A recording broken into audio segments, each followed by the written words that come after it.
Android 1.0, the first Android phone nobody remembers. Before Samsung Galaxy, before Pixel, before any of the Android phones people actually talk about, there was one phone, running one operating system, that nobody at the time thought was going to win anything. The HTC Dream, sold in the US as the T-Mobile G1, launched on October 22, 2008, for $179 with a 2-year contract.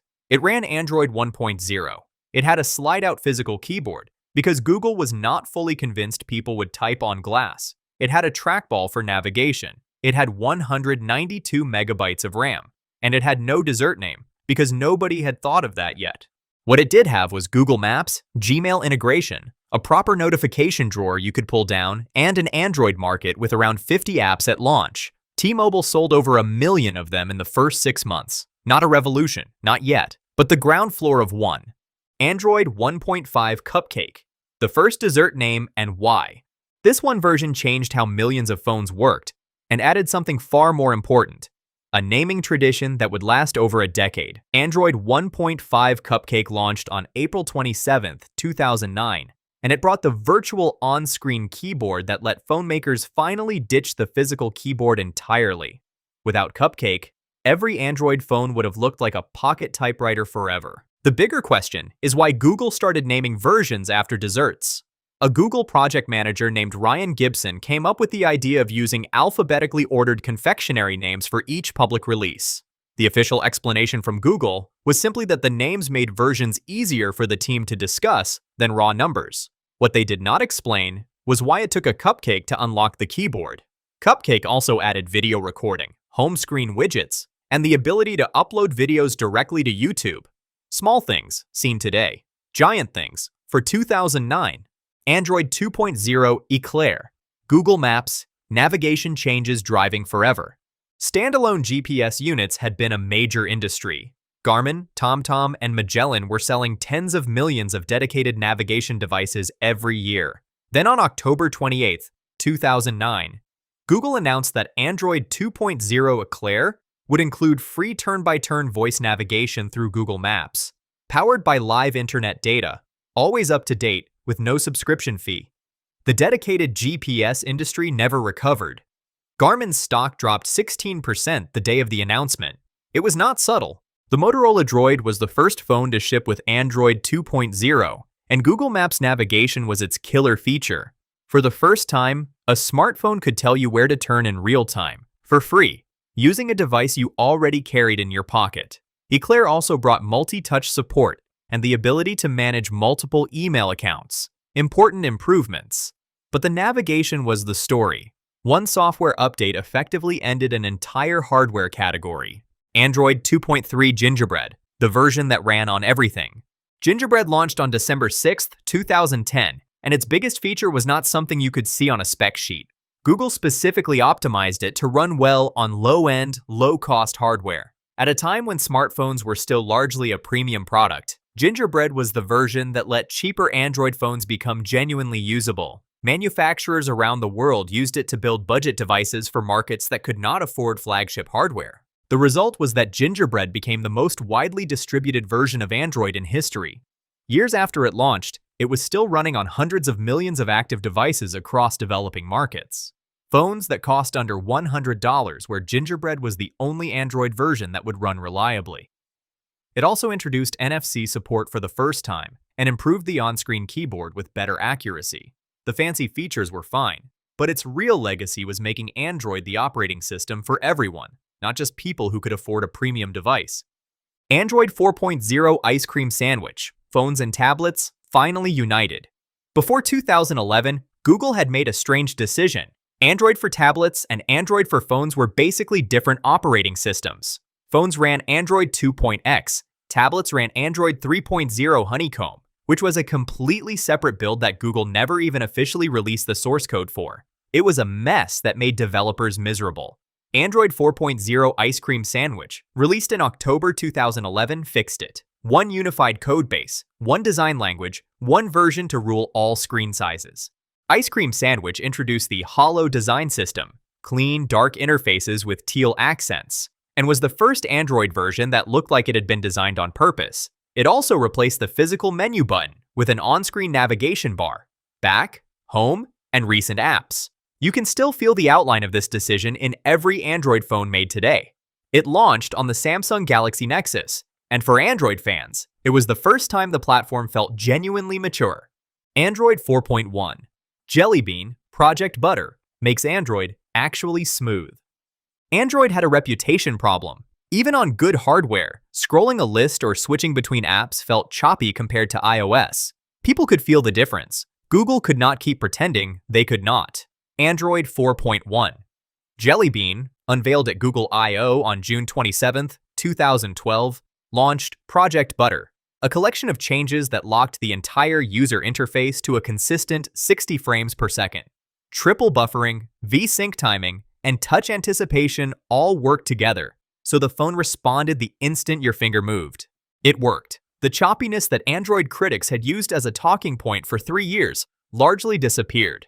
Jellybean also introduced Google Now, a proactive information service that showed you flight times, weather, and traffic without being asked, based on what it knew about your habits. The combination of smooth performance and smart information delivery made Jellybean the version that stopped iOS users from having a legitimate complaint about the core experience. Android 4.4 KitKat, the first corporate candy deal in tech history. The plan was to call it Key Lime Pie. The K version of Android had been rumored for months under that name, and basically everyone in tech had already written the headline. Then Google did something nobody expected. They cold-called the advertising agency for Nestlé, the company that owns the KitKat chocolate bar. Google's director of Android Global Partnerships, John Lagerling, made the call, and his reasoning was simple. Very few people actually know the taste of a key lime pie. A conference call followed the next day, and the deal was sealed within 24 hours. No money changed hands.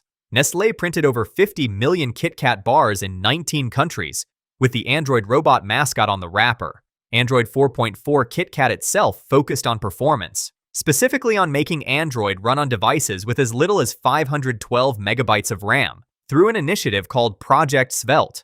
The goal was to keep cheap phones on a current Android version, rather than stranding them on old software.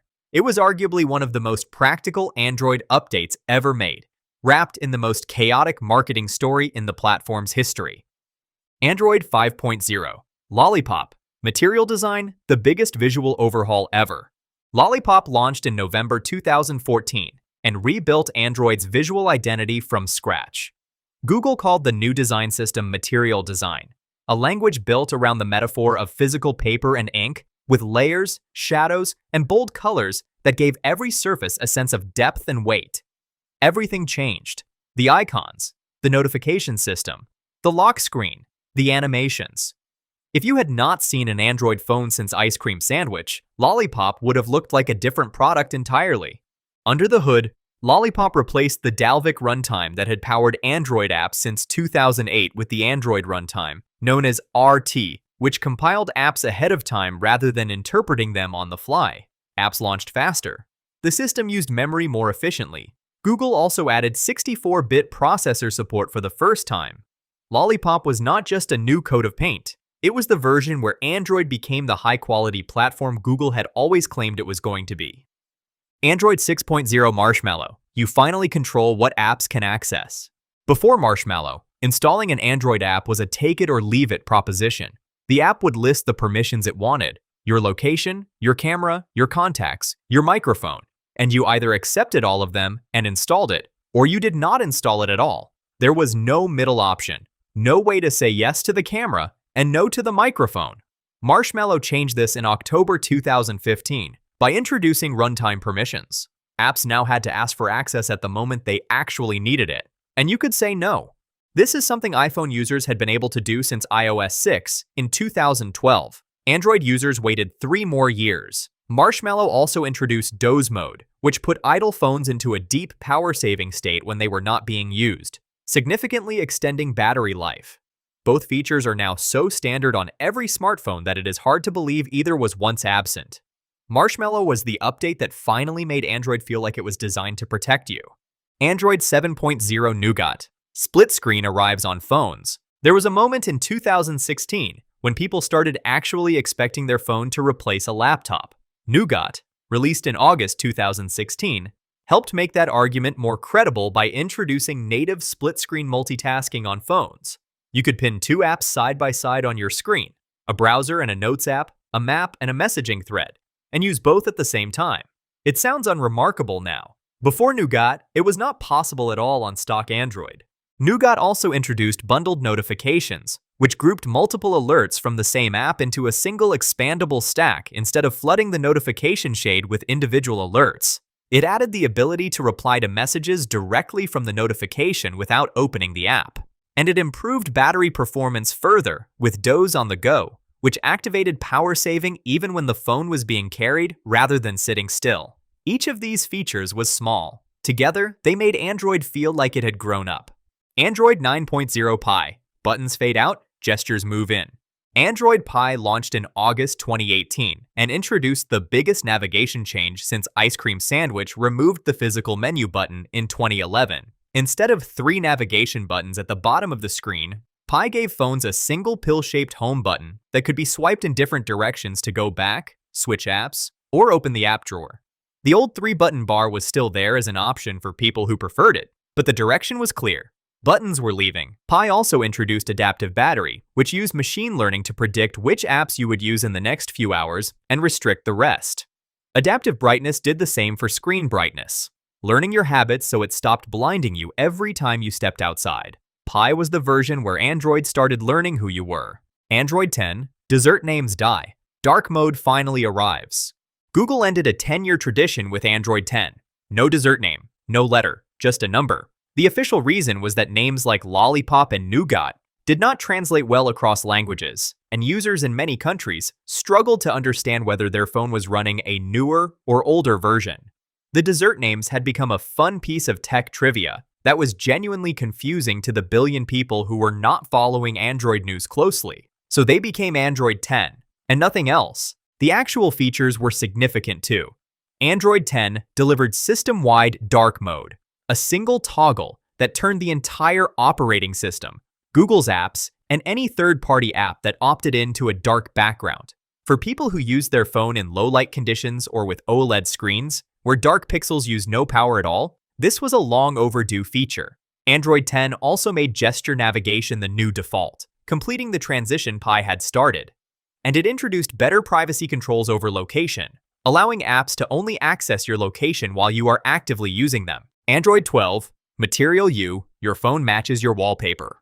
Google described Android 12 as the biggest design change in Android's history. That is a strong claim for a platform that had already gone through hollow material design and several refreshes. But Material You, the design system introduced with Android 12 in October 2021, did something none of those previous redesigns had done. It used your wallpaper as the source of your phone's entire color palette. Pick a photo for your background, and the operating system extracted its dominant colors and applied them across every menu, button, notification, and toggle on the device. The result was that two people with different wallpapers could have Android phones that looked genuinely different from each other. Same operating system, completely different personality. Google also completely redesigned the notification shade, the quick settings panel, and the lock screen. It felt personal in a way that software rarely manages to feel. Material You was the design language that finally answered the question of what made Android different from iOS beyond raw customization. It made the phone look like you. Android 15, AI built directly into the operating system. Android 15 launched officially on October 15, 2024, and it represented the clearest signal yet of where Google was taking the entire platform. Google's Gemini AI, which had replaced Google Assistant as the default on Pixel devices, became deeply embedded in the operating system itself. Gemini Nano, the on-device version that processed information locally without sending it to a server, ran across core functions like live caption, screen reading, and smart suggestions. A new feature called Gemini Overlay let you pull up the AI over whatever app you were currently using and ask questions about what was on your screen in real time. Android 15 also added a private space, a hidden, separately locked section of the phone where you could store apps completely isolated from the main system. It upgraded theft detection, using AI to recognize the physical motion of a phone being snatched and lock the device automatically. The version number kept going up, but the shift underneath was more fundamental. Android had stopped being a platform that ran apps and started becoming a platform that thought. Android runs on most of the world's smartphones, but the other half of that story is the phone that refused to share. Every iPhone generation explained is on the screen. Go watch it next.